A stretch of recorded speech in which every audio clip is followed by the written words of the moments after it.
Well, I don't know if it's too soon to say happy holidays or not, but if you head to the mall, it's very much holiday mode there. It kind of looks like Santa's workshop just kind of regurgitated all over the place.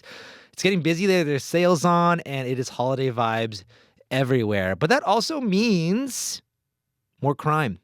And police here in Winnipeg, they are thinking about what to do about that. And so are businesses, so are shoppers. And that's what we're going to talk about today on This is Manitoba, where we make sense of our province's news in less than 20 minutes. Well, the Winnipeg police are beefing up their presence at malls across Winnipeg. And they're really hoping that it keeps criminals away because it's a problem. There's brazen thefts, and we're going to hear about one of those businesses as well, about their experiences with people just showing up and stealing. So yesterday at Polo Park, right in front of Santa's workshop, Jennifer McKinnon, the Winnipeg police inspector, she's a inspector with the Winnipeg police, spoke, and here's a little bit of what she had to say. It's not always about the theft itself, but more about the safety of our workforce and our community.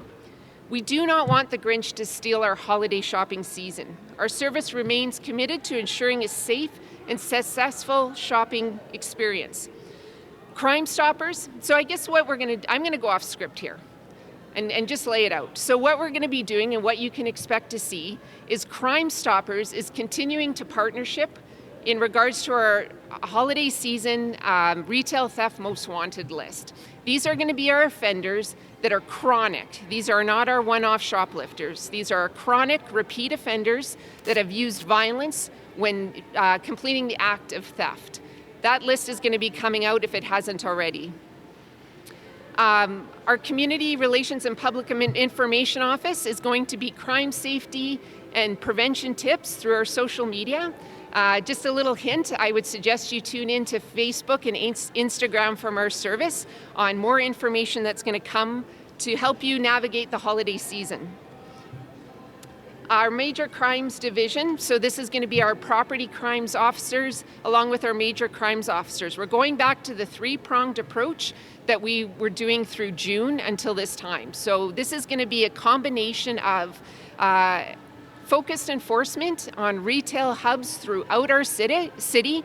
This is not unique to Polo Park. We are going to be throughout our retail areas in Winnipeg. This is going to be with a view to enforcement, but with an emphasis on visible presence. We want you to come out. We want you to enjoy shopping. You need to get those gifts under your trees, and we want our officers to be out. We want them to be present. We want you to see them, and we want you to feel safe.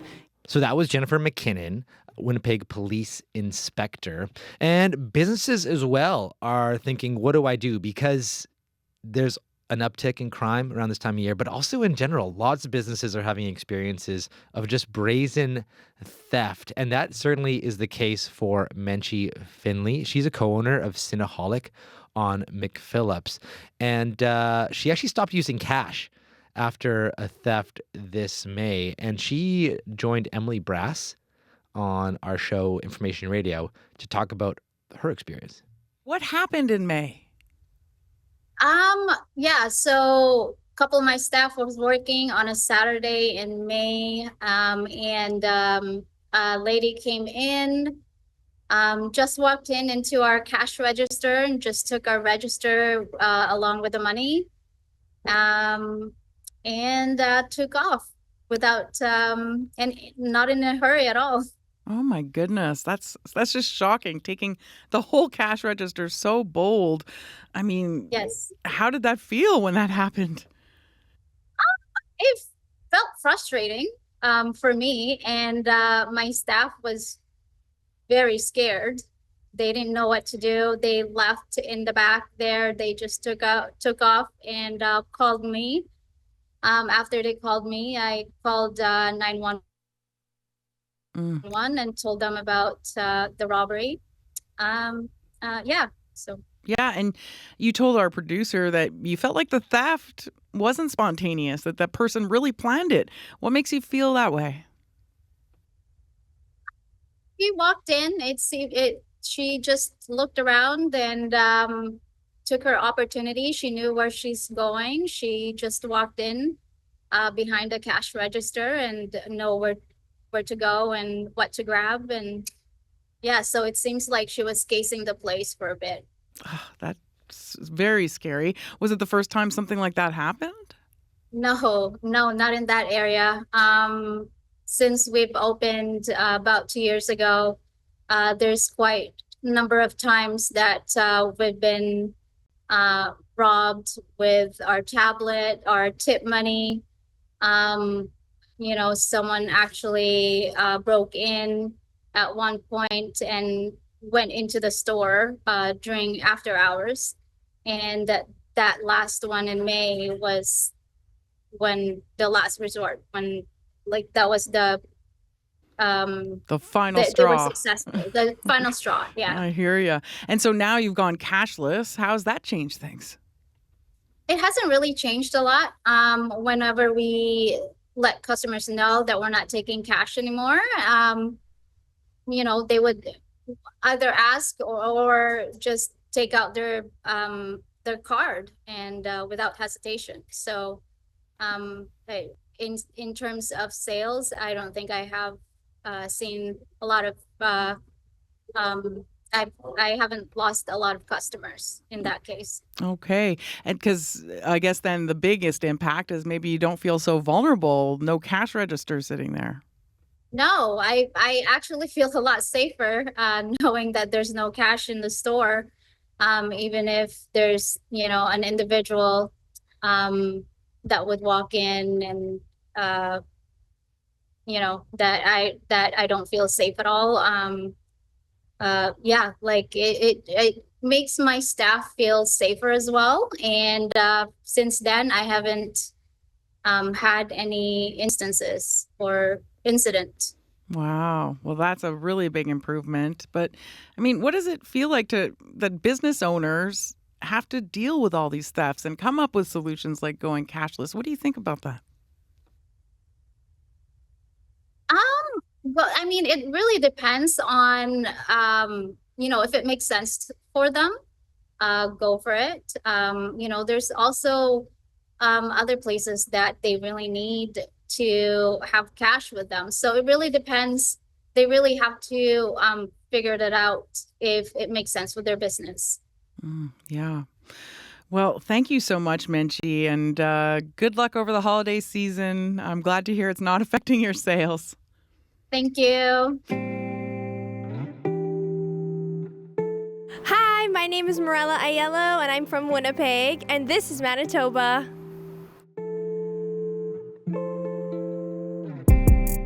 Well, I just realized that I've been talking now for a few minutes on the podcast, and I haven't even really introduced myself.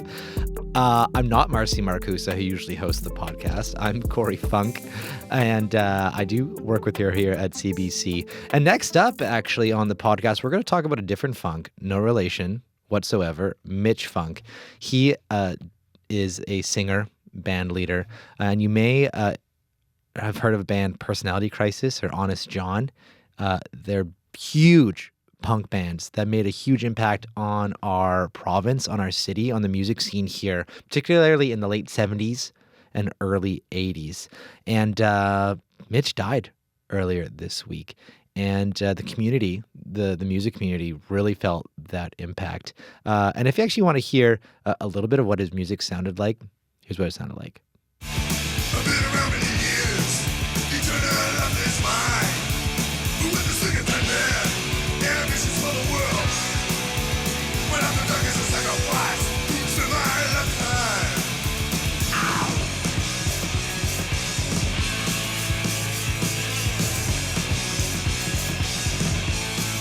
Give me a throw. It's a harvest today. You might end up like me someday. I see a face in the street, but I'm so really hurt. Why do I keep going? Roll up my thirst. I see the star gonna reach far, soon as I was in class. But when the images clear, I get the feeling so weak. Ow!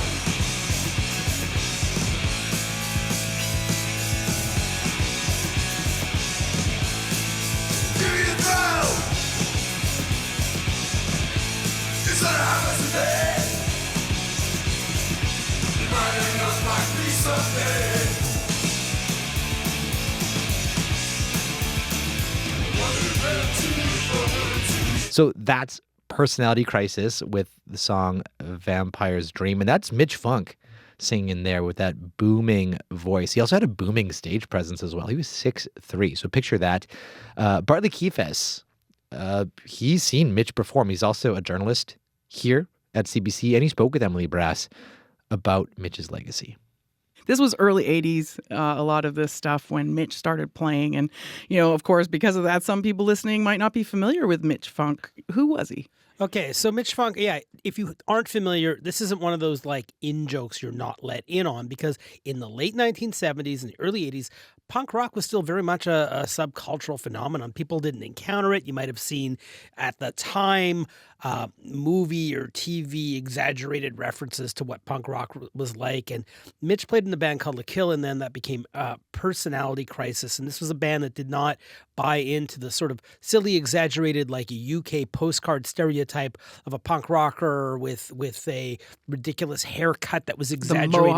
The mohawk. I mean, they look like people, right? Although Mitch wasn't an ordinary person. He was 6'3". He was a towering presence, and in 5 short years from 1979 to 1984. Personality Crisis made a name for themselves in punk rock circles across Canada, across Western North America. For certain, they released just one full-length album, Creatures for a While. Then later on, Mitch played in the band that a lot more Winnipeggers probably know called Honest John into the 1990s, up until the late 90s. And they were very popular in Winnipeg bars and toured a little bit, but didn't have the renown that Personality Crisis had. And that is his essential musical biography.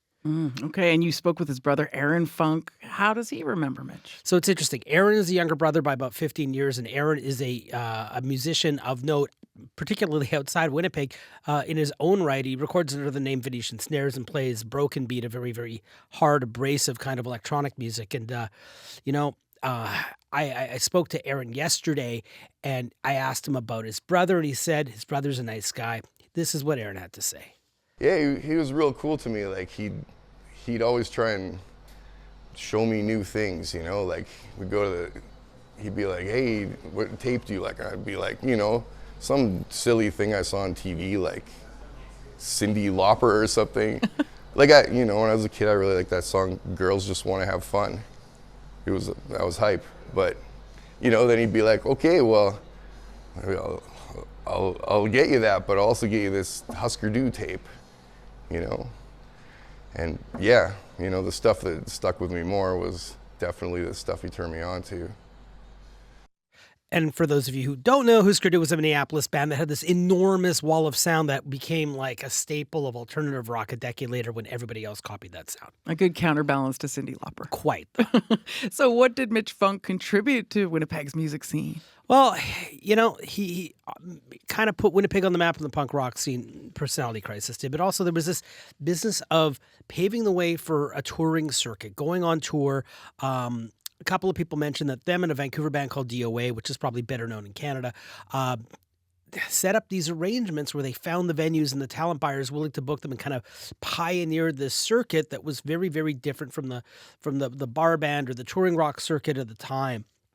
And that was important. And he was also a very unusual performer in so much as that, he was this enormous person on stage with this big stage presence. I spoke to Jake Moore, and she was the lead singer of Ruggedy Ann's, a Winnipeg punk band in the early 1980s. She's now a professor and in charge of art galleries in Saskatoon. Here's how Moore described Mitch Funk's presence on stage.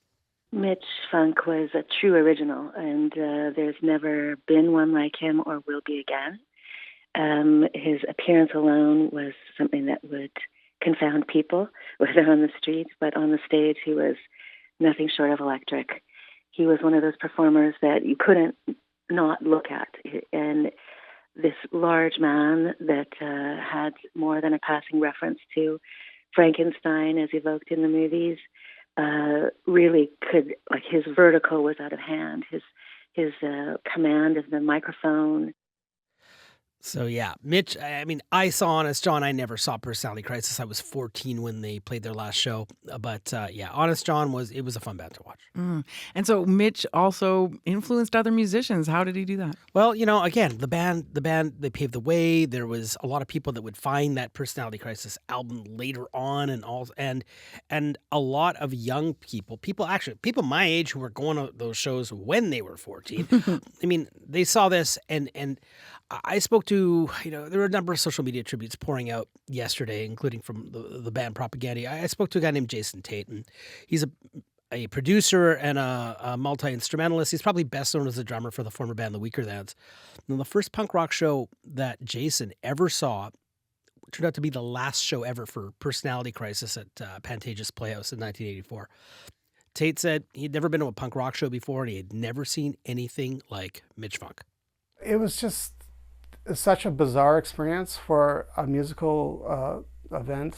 Like, they just started playing this really strange instrumental song, and then this really tall, lanky guy came out on stage wearing a white woman's nightgown, holding a doll, a Hugo with Man of 1,000 Faces doll as a puppet.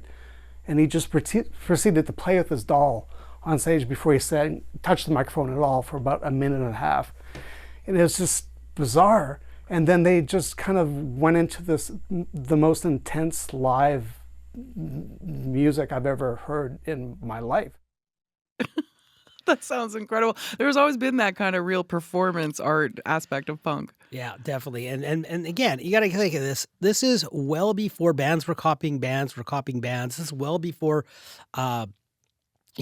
Nirvana and grunge kind of took some of the elements of punk and made it really mainstream. That was in 1991. This is early 80s. Was seemed like it was Ronald Reagan. It was this sort of conservatism in America back when conservatism resembled something like conservatism. And the era would just be, this was truly a subcultural, not countercultural would be too far to go, phenomenon. Yeah, the days of Dead Kennedys and Jello Biafra and all that. So, Bart, you did get to see Mitch Funk. What do you personally remember about him? Okay, so I remember Mitch Funk as a guy in Honest John, but I mostly also remembered him as a guy, sometimes I'd see him walking around in Wolseley, and he worked for years at St. Boniface Hospital. He was an orderly. He worked in deliveries. He did laundry. He did a lot of art in his last decade, and he would post it on Instagram, and you can still see that if you find his Instagram page. But mostly he was just a really nice guy. He'd always stop and talk to you. I remember him as just a really, really nice guy. And what his brother Aaron said about him being a nice guy, he was a nice guy. So you know what? You can do all these things, but if you're remembered as a nice person, we can only hope so much. I can only hope so much. Probably won't get there. But anyway, I just remember him as a tremendously nice human being. Yeah, that's really nice to hear. And thanks so much for sharing all this, Bart. Hey, no problem. Man, I wish I was able to go to one of those shows when I was younger. I was born in the 90s, so I missed out on the prime time era of Mitch Funk. But man, sounds like he really made an impact on the scene. It seems like it would have been really cool to go see him perform. That's Mitch Funk. He died at the age of 65 of cancer. Well, that is a wrap for This is Manitoba. I'm Corey Funk. I'm sitting in for Marcy Marcusa today, and if you have any issues with my performance, you can email me personally, marcy.marcusa@cbc.ca. But if you like us, you can follow us, you can share, tell your friends, and it was a pleasure. We'll see you tomorrow.